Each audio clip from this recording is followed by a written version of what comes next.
আসসালামু আলাইকুম। আজকে আমরা জানবো বাইসেকশন মেথড নিয়ে।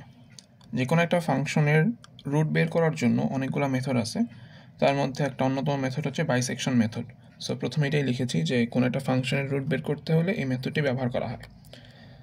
সো যে কোনো একটা ফাংশনের রুট আমাদের একটা ইন্টারভালের ভিতর এক্সিস্ট করবে, অর্থাৎ আমাদেরকে একটা ইন্টারভাল বলে দিবে যে এই ইন্টারভালটার ভিতর থেকে এই ফাংশনটার রুট বের করতে হবে। তো এই ইন্টারভালের যেটা হচ্ছে লোয়ার পয়েন্ট সেটাকে কোয়েশ্চেনে এক্স-এল দ্বারা বা আমরা সেটাকে এক্স-এল দ্বারা ডিনোট করব, এবং সেই ইন্টারভালের যে আপার পয়েন্ট সেটাকে আমরা এক্স-ইউ দ্বারা ডিনোট করব। এবং বাইসেকশন কথার মানেই হচ্ছে কোনো একটা জিনিসকে মাঝ দিয়ে ভাগ করা।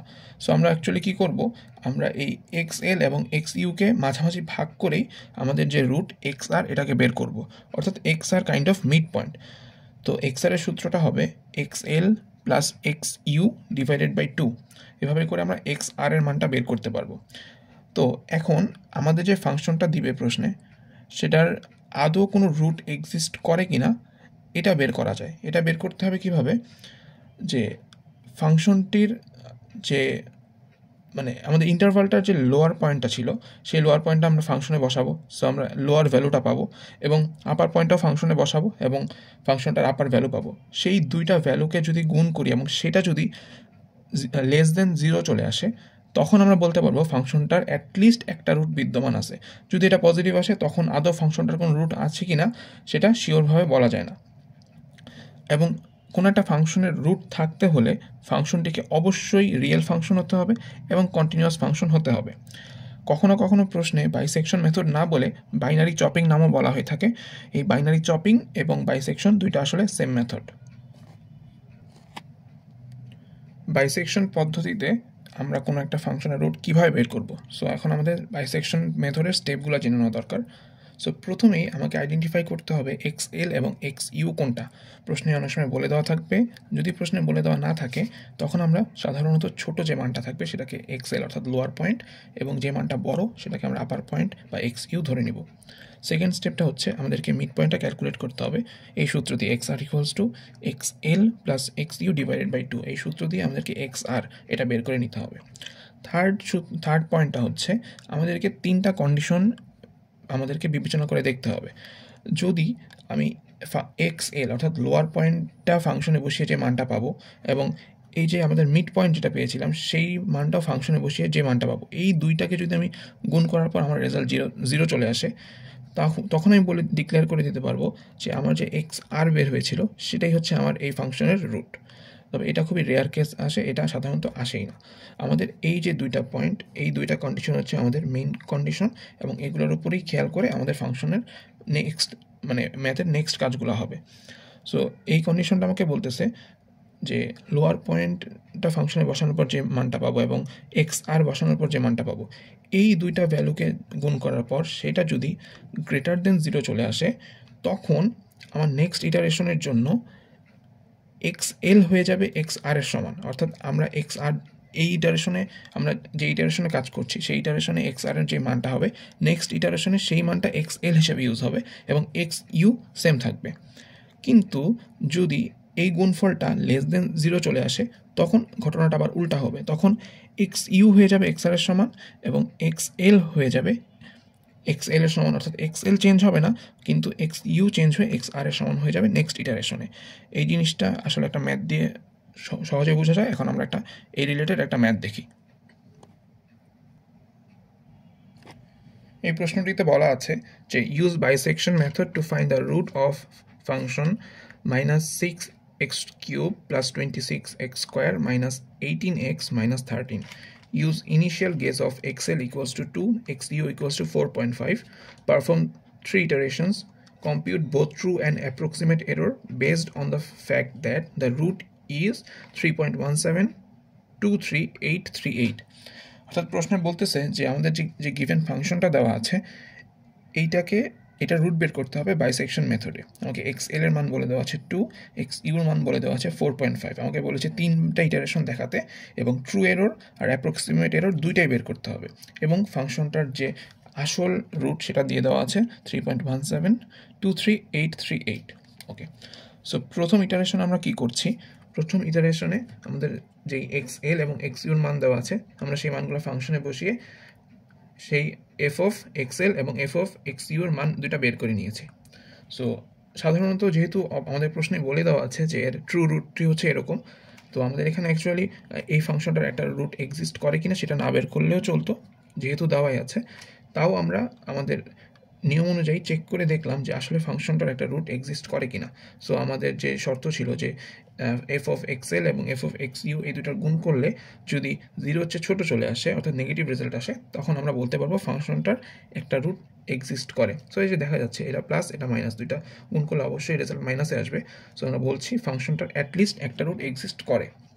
সো এরপর আমাদের কাজ হচ্ছে মিড পয়েন্ট অর্থাৎ এক্স আর মান বের করা। এই 2 আর 4.5কে যোগ করেছি এবং 2 দিয়ে ভাগ করেছি, অ্যান্সার এসেছে 3.25।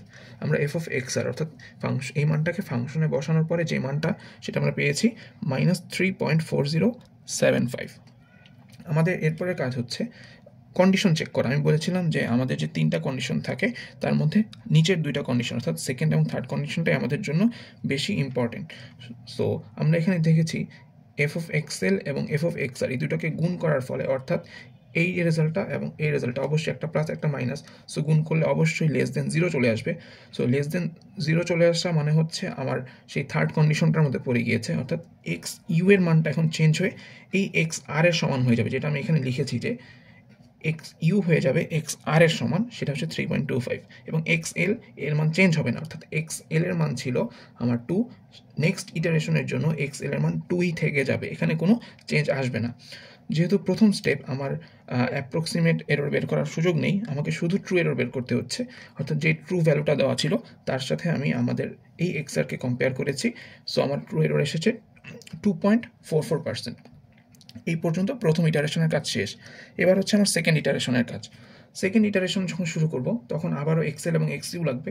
এক্সএল এর মান এই যে আগের ইটারেশন থেকে পেরেছি 2 এবং এক্সইউ যেটা চেঞ্জ হয়ে গিয়েছিল 3.25 সেটা লিখেছি এবং ফাংশনের মান বের করে নিয়েছি 7 এবং -3.4075। আবারও আগের প্রসেস কন্টিনিউ করব। এক্স আর এর মান বের করেছি 2.625, ফাংশনে বসানোর পর মান পেয়েছি 5.6031। এবার আমরা দেখতে পাচ্ছি যে এফ অফ এক্সএল যেটা ছিল 7 এবং এফ অফ এক্স আর যেটা হচ্ছে 5.6031, অর্থাৎ দুইটাই পজিটিভ মান। সো দুইটা পজিটিভ মান গুণ করলে রেজাল্টও পজিটিভ আসবে, আমরা সেটা দেখতে পেয়েছি, অর্থাৎ আমাদের সেকেন্ড যে কন্ডিশন ছিল সেটা ফলো করছে। এই কারণে এখানে এক্স এল এর মানটা চেঞ্জ হয়ে এক্স আর এর সমান হয়ে গেল এবং সেটা হলো 2.625। এক্স ইউ এর মান কিন্তু এখন চেঞ্জ হবে না, সেটা কত 3.25। সো এই ইটারেশনের ক্ষেত্রে আমরা ট্রু এরর আবার বের করেছি, এবার এসেছে 17.25% এবং আমরা অ্যাপ্রক্সিমেট এররটাও কিন্তু এই ইটারেশনে বের করতে পারবো। আমরা এই এখন যেটা পেয়েছি 2.625 এটার সাথে কম্পেয়ার করব আগের ইটারেশনের আমাদের যে এক্স আর এর মান চলে এসেছিল 3.25, আমরা সেটা কম্পেয়ার করেছি এবং আমাদের অ্যাপ্রক্সিমেট এরর এসেছে 23.81%। আমাদের সেকেন্ড ইটারেশনের কাজও শেষ। এবার চলে আসতেছে আমাদের থার্ড ইটারেশনের কাজ। এখানে এক্স এল এর মান আমরা এখান থেকে পেয়েছিলাম 2.625 এবং এক্স এর মান পেয়েছি 3.25। আবার আমরা ফাংশনের মান বের করেছি, এক্স আর এর মান বের করেছি এবং এফ অফ এক্স আর এর মানটাও বের করে নিয়েছি 2.4045। এখন দেখতে পাচ্ছি যে এফ অফ এক্স আর এর মানটা positive, F of X L এর মানটা পজিটিভ। সো দুইটা পজিটিভ গুণ করার ফলে আবার >0 চলে এসেছে। সো এক্স এল এর মানটা চেঞ্জ হয়ে এক্স আর এর সমান হবে, অর্থাৎ 2.9375, আর এক্স ইউ আনচেঞ্জ থাকবে 3.25।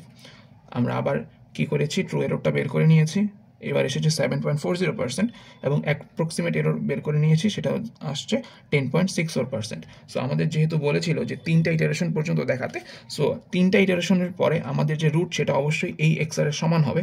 সো 3টা ইটারেশনের পরে আমাদের সেই রুটটা হচ্ছে 2.9375। এখন বলা হতে পারে যে ট্রু যে রুট সেটা ছিল 3.1723838, কিন্তু 3টা ইটারেশনের পরে আমাদের রুট এসেছে 2.9375, অর্থাৎ দুইটার মধ্যে কিন্তু যথেষ্ট দূরত্ব রয়েছে। সো এটার কারণটা হচ্ছে আমাদের ইটারেশন 3 পর্যন্ত বলে দেওয়া আছে দেখে আমরা এই পর্যন্ত করেছি। ইটারেশন 4, 5, 6, 7 করলে অর্থাৎ যত আমরা আগাবো এই মানটা এটার অত কাছাকাছি আসবে এবং আমাদের অ্যাপ্রক্সিমেট এররের মানটা কিন্তু ধীরে ধীরে কমতে থাকবে। সো এই ম্যাথটার জন্য আমাদের রেজাল্ট এখানেই শেষ হবে। আগের ম্যাথটিতে যেমন বলে দেওয়া ছিল যে 3টা ইটারেশন দেখাতে হবে, প্রশ্নে অনেক সময় এরকম বলে দেয় যে আমাদের অ্যাপ্রক্সিমেট এররের মানটা 1%-এর নিচে যাওয়া পর্যন্ত তোমাকে ইটারেশন দেখাতে হবে। তার মানে হচ্ছে যেমন এই যে ম্যাথটা এখন বের করে রেখেছি, এখানে ফাংশনটা ছিল -3x³ + 19x² -20x -13। সো এখানে আমরা ইটারেশন 1, 2, 3, 4 এই প্রত্যেকটা ইটারেশন করার পর দেখতে পাচ্ছি ইটারেশন 2-তে আমার অ্যাপ্রক্সিমেট এরর এসেছিল 100%, ইটারেশন 3-তে এসেছিল 33.33%, অর্থাৎ এখান থেকে এখানে কিন্তু এররের মানটা কমে গিয়েছে। ইটারেশন 4-এ আমরা দেখতে পাচ্ছি আমাদের এরর এসেছে 14.29%, অর্থাৎ 33 চেয়ে এটা আবার কম। ইটারেশন 5-এ দেখতে পাচ্ছি 6.67%, অর্থাৎ ক্রমাগত এটা মানটা কমছে। ইটারেশন 6-এ 3.45%, ইটারেশন 7-এ চলে আসলো 1.75%। আমাদের এই প্রশ্নটার মধ্যে বলে দেওয়া ছিল যে আমাদের এররের মানটা 3%-এর নিচে যাওয়া পর্যন্ত তোমাকে ইটারেশন দেখাতে হবে। তো যেহেতু ইটারেশন 7-এ 3%-এর নিচে চলে এসেছে, সো আমাদের আর ইটারেশন 8-এ কন্টিনিউ করতে হবে না। আমাদের অ্যাপ্রক্সিমেট এরর এখানে 1.75% এবং এক্স আর এর মান লাস্ট ইটারেশনে যেটা চলে এসেছিল, এই যে আমাদের এই মানটাই হবে আসলে আমাদের এই ফাংশনটার জন্য এস্টিমেটেড রুট।